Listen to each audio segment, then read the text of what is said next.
Bu videoda Cənubi Amerikanın iqlimi haqqında danışacağıq. Cənubi Amerikanın iqliminə təsir göstərən amillər onun yerləşdiyi coğrafi mövqe, Ant dağları, okeandan keçən isti və soyuq cəryanlar, günəşin burada zenitdə olmasıdır. Cənubi Amerika ümumiyyətlə dünyada ən rütubətli materik hesab olunur. Ən çox yağıntı Qərbi Kolumbiya ərazisinə düşür. Ən az yağıntı isə burada Atakama səhrası ərazisindədir. Biz bilirik ki, Atakama səhrası quraq yerdir. Onun da yaranmasına əsas səbəb deməli Peru cəryanıdır. Peru soyuq cəryanı orada yağıntının az düşməsinə səbəb olur və burada Ant dağlarında silsilələrin bir-birinə aralandığı hissədə Atakama səhrası yaranmışdır. Dünyanın ən quraq yeri hesab olunur. Və ən quraq yeri olmasına baxmayaraq burada çoxlu duman əmələ gəlir və dumandan da insanlar şirin su qaynağı kimi burada istifadə edirlər.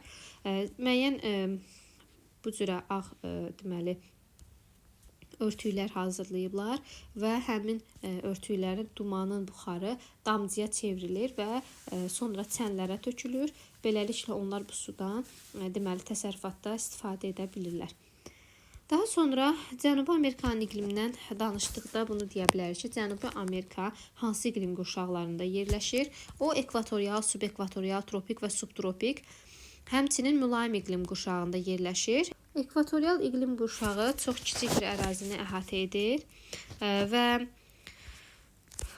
deməli ekvatorial iqlim qurşağı ən çox Ant dağlarının şimal-qərb yamaclarını əhatə edir və ekvatorial iqlim qurşağı bilirik ki, alçaq təzyiq sahəsi, havanın daim qalxan hərəkətidir. Daha bol rütubətli iqlim qurşağı hesab olunur ki, burada 2000-3000 mm yağıntı düşür. Temperatur isə deməli 25-30 dərəcə olur. Və ekvatorial iqlim qurşağından sonra subekvatorial iqlim qurşağı gəlir. Subekvatorial iqlim qurşağı ekvator boyunca həm şimalda, həm cənubda yayılmışdır və buna görə də biz deyə bilərik ki, subekvatorial iqlim qurşağı Cənubi Amerikada təkrarlanan iqlim qurşağıdır. Bildiyimiz kimi subekvatorial keçid iqlim qurşağıdır ki, burada yayda ekvatorial hava kütlələri, qışda isə tropik hava kütlələri hakim olur. Bununla əlaqədar olaraq burada yayda hava rütubətli keçir, qışda isə tropik isti hava kütlələri gəldiyinə üçün quru keçir, yağıntısız keçir. Yağıntılar yəni yay aylarında düşür. Və bunu da bilirik ki, şimal üçün yay ayları iyun, iyul, avqust, cənubda isə dekabr, yanvar, fevral aylarıdır.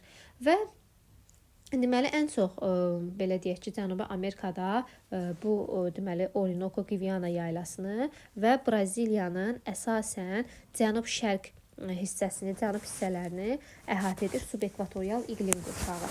Sonra isə bundan sonra, subekvatorialdan sonra tropik iqlim qurşağı yayılmışdır. Tropik iqlim qurşağının iki vilayəti var əsasən. Biz bilirik, kontinental tropikdir. Bir də bərabər rütubətli növü mövcuddur. Kontinental tropik əsasən materikin qərb sahillərində yayılıb. Rütubətli tropik isə şərq sahillərində mövcuddur. Bu da əsasən gələn daxil olan hava kütlələri ilə və bir də cəryanların təsirindən asılıdır ki, qərbdən soyuq cəryan, şərqdə isə isti cəryanlar keçdiyinə görə qərb quraq, kontinental tipdədir, şərq isə bərabər rütubətli, yəni rütubətli tropik tipdədir. Və həmçinin deyirik ki, Sakit Okean sahillərində La Plata ovalığının şimalını əhatə edir bərabər rütubətli tropik və qərb hissədə isə əsasən Ant dağlarının ətəklərini əhatə edir. Sonra isə subtropik iqlim qurşağı gəlir. Subtropik iqlim qurşağında bəzi vilayətləri var. Biz bilirik ümumiyyətlə onun Aralıq dənizi iqlimi tipi, sonra kontinental subtropik, musson və rütubətli bərabər yağıntılı növü mövcuddur və burada əsasən Aralıq dənizi iqlimi tipi səciyyələnir Sakit Okean sahillərində. Daha sonra gəlir burada kontinental tipi, yəni kontinental subtropik tipi. Qərb, daha sonra şərq hissələrdə, yəni Atlantik Okeanı sahillərində isə subtropikin rütubətli tipi, bərabər yağıntılı tipi yayılmışdır. Yenə bu da cəryanların təsiri ilə əsasən bağlıdır. Və nəhayət gəldi mülayim iqlim qurşağına. Mülayim iqlim qurşağı ən cənub hissəsini əhatə edir qitəmizin. Və mülayim əsas iqlim qurşağıdır və əsasən hava burada yay və qış yağıntılı keçir, çox sərt keçmir və mülayimin də bir neçə bilirik ki, təbii vilayəti var. Əsasən mülayim dəniz, mülayim kontinental tipləri mövcuddur. Cənubi Amerikada, yəni burada kəskin kontinental tipə rast gəlinmir. Qərb hissədə mülayim dənizdir. Daha sonra isə mülayimin kontinental tipi gəlir və sonda isə ən şərq hissədə, sahillərdə isə o rütubətli tiplə əvəz olunur və beləliklə deməli deyə bilərik ki, mülayim iqlimin yaranmasında şərq hissədə, yəni Atlantik okeanı sahilində formalaşmasında əsasən soyuq belə deyək ki, folklend cəryanında təsir göstərir. İl boyu yağıntı az düşür bura və sakit okean sahillərində isə yağıntı daha çoxdur. 800-2000 mm yağıntı var burada. Həmçinin yerli küləklərin də təsiri böyükdür və cənubda isə Antarktidadan materikə əsasən soyuq hava kütlələri daxil olur.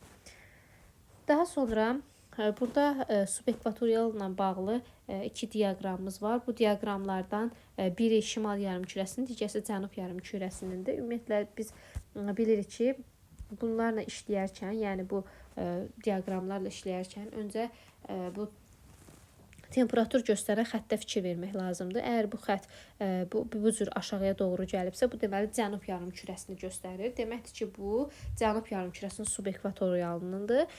Digəri birinci isə şimalın subekvatorialını göstərir və həmçinin görürük ki, yağıntılar hansı aylarda düşüb.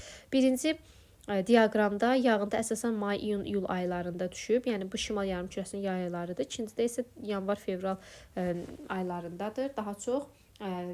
Və buna görə də deyə bilərik ki, bu da cənubun yay aylarıdır. Yəni cənub yarımkürəsinin subekvatorialı üçün xarakterikdir. Burada bu cür kontur xəritəmiz də mövcuddur. Kontur xəritədə bizdən nə istəyir? Rəqəmlərin yerinə yerləşdiyi, yəni iqlim qoşağını təyin etməyimiz lazımdır. Məsələn, birə baxsaq, birdə hansı iqlim qurşağıdır? Birdə subekvatorial iqlim qurşağıdır. Bir, şimalın subekvatorialında yerləşir. 2, əsasən deməli cənubun subekvatorialına düşür, cənubun subekvatorialına daxil olur. 3, tropik enlikdədir, tropik iqlim qurşağında yerləşir. 4 isə mülayim iqlim qurşağındadır.